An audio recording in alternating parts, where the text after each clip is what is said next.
So tunafahamu kila ambacho kimeweza kutokea kwa Baba Levo, kile kitendo ambacho aliweza kukifanya Beki Tatu kwa kumfanya vile mtoto wa Baba Levo, bila shaka kila mmoja aliweza kuona. Of course ilikuwa ni video ambayo Baba Levo alionekana kukasirishwa sana kiasi kwamba yule dada mpaka tunavyoongea sasa hivi hana kazi. Lakini kila ambacho kimeweza kutokea ndio kimeonekana kuwashangaza watu wengi zaidi, kwa sababu sidhani kama kuna mtu ambaye alikuwa anategemea kwamba mambo yangeweza kuwa vile ambavyo yameweza kutokea. So join na mimi mwanzo mpaka mwisho hii video ukapata kufahamu kweli wote juu ya kila ambacho kimeweza kutokea kwa huyu bidada, kwa maana ya huyu Beki Tatu wa Baba Levo. Lakini point ya msingi mimi ninachokuomba niko hapa kwa ajili ya kuhakikisha kwamba nakupa updates mbalimbali kuhusiana na mastaa pamoja na stories zile ambazo zina trend kinoma. So point ya msingi hakikisha tu umeshow love kwa kubonyeza neno subscribe hapo chini ya hii video. Tazama upande kulia hapo chini ya hii video kuna neno limeandikwa subscribe, fanya kulibonyeza. Baada hapo like video, na kwenye comment section utakuja kuniachia maoni yako kutokana na kila ambacho utakuwa umeweza kitazama hapa. Mimi naitwa Gabi Official na hii ni Bongo Vibe. Tuanze moja kwa moja mwanzo mpaka mwisho ukapata kufahamu kweli wote juu ya kila ambacho kinaendelea kwa sasa hivi. Kama kawaida tunafahamu kwamba ile video Baba Levo aliweza kuiposti mwenyewe, na ilikuwa inaonyesha jinsi ambavyo yule mtoto wa kike alikuwa very harsh, kwa maana alikuwa anamfanyia mtoto katika namna ambayo mtoto kwa namna fulani alikuwa anajitetea kwamba alikuwa anamtuliza, lakini kiufupi ni kwamba kwa jinsi alivyokuwa amemfanya mtoto haikuwa sahihi kabisa, na hakudeserve kufanya kila, ama hakustahili kumfanyia mtoto vile, kwa sababu yule mtoto ni mdogo na anatakiwa kuwa huru zaidi. So kila ambacho aliweza kukiona Baba Levo na kukionyesha, ambacho ni tukio lililosambaa sana kwenye mitandao ya kijamii, kila mmoja amekuwa akitoa point yake. Lakini Baba Levo, moja kitu ambacho kimemuumiza ni kwamba anaamini kuna mengi ambayo yamekuwa yakifanyika ambayo yeye alikuwa hajui, na yamekuwa yakifanyika katika wakati ambao yeye amekuwa hayupo. Ukimsikiliza vizuri Baba Levo alikuwa anaonekana kufoka na kuonyesha kwamba kile kitendo hajakifurahia hata kidogo.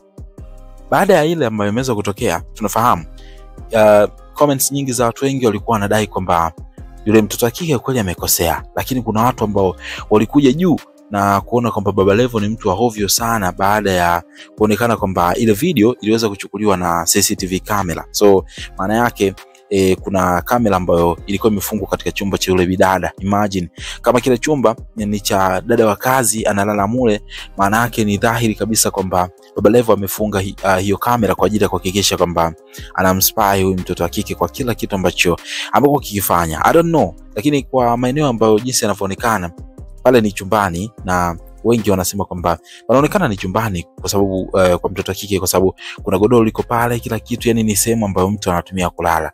Sasa kilichotokea sasa hivi ndio balaa zaidi, kwa sababu baada ya pale Baba Levo alichoweza kuchukua kama hatua ni kuamua kumsepesha huyo bidada, kwa sababu jamaa kwa mujibu alivyokuwa anajitetea anasema kwamba huyu mwanadada pengine kama anaweza kumsamehe, huenda siku nyingine akaja kukuta mtoto wake amedhurika zaidi ya vile ambavyo tulikuwa tumeweza kuona kwenye kamera.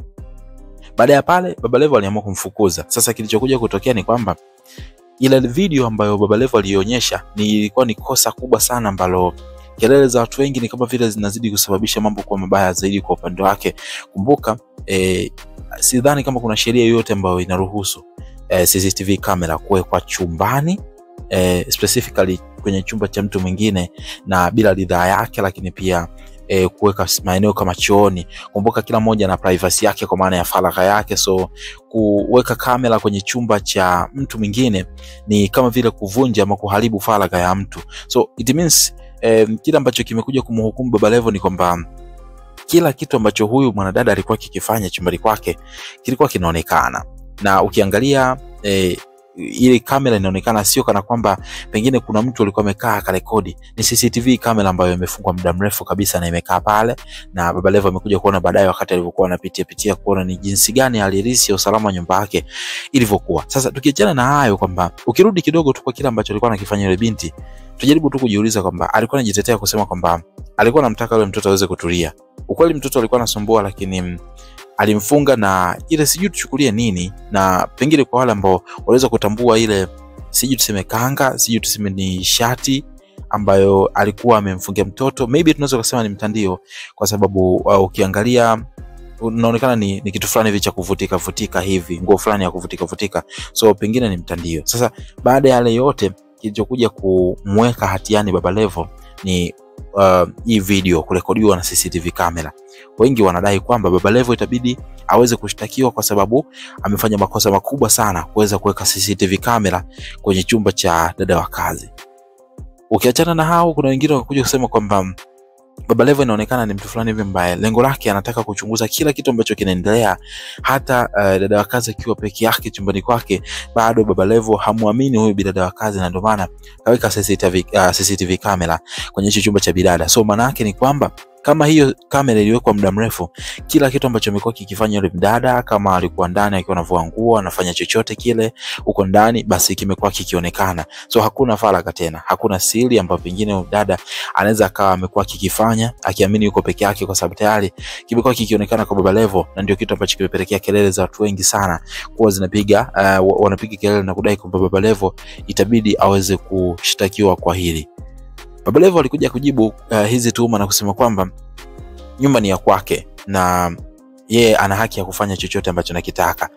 Ingawaje kwa majibu ya Baba Levo sijui anajiamini nini, kwa sababu ikumbuka kwamba hata kama nyumba ni ya kwake, lakini tayari huyu mtoto wa kike pale, kile kilikuwa ni chumba ambacho kilikuwa ni specific kwa ajili yake. Kwa hiyo ilibidi aweze kuwekewa faragha, yani kwa maana faragha ni kitu muhimu sana kwa upande wake, lakini Baba Levo ameamua kuvunja hii sheria, na mwisho wa siku kwa sababu nyumba ni ya kwake, amefanya maamuzi ambayo yeye kwa upande wake ameamini kwamba ni maamuzi sahihi ambayo ameweza kuyafanya. So kila mmoja anazidi kucomplain kwa wakati wake, japo hatujui ni hatua gani ambayo itaweza kuchukuliwa, lakini kiufupi kwa hili ambalo ameweza kulifanya Baba Levo, hukumu ilikuwa ni kitu pekee, ama mashtaka ilikuwa ni kitu pekee ambacho alikuwa anastahili, ingawaje ni kweli ameweza kukosewa na mtoto wake kufanywa kitu kama hiki.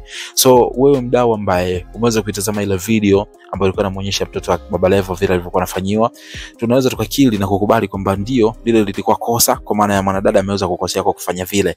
Lakini vipi kuhusiana na kitendo cha Baba Levo kuweza kuweka hii hapa CCTV camera ndani ya chumba cha mtoto wa kike? Unadhani kwamba anaweza kama ni kosa kisheria kwamba anastahili kuhukumiwa, au ndio tuseme kwamba unasimama kwa upande wa Baba Levo kwamba ilikuwa ni haki yake kwa sababu hii nyumba ni ya kwake, so hawezi kupangiwa na mtu? Ni nini ambacho anaweza kufanya?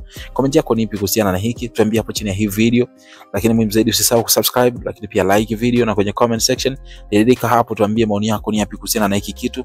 Na muhimu kabisa usisahau tu kusubscribe, kwa sababu kuna mengi zaidi ambayo ulikuwa hujajui yanakuja kwenye video zinazofuata. Mimi naitwa Gabby Official, hii ni Bongo Vibe, mpaka next video. Bye bye.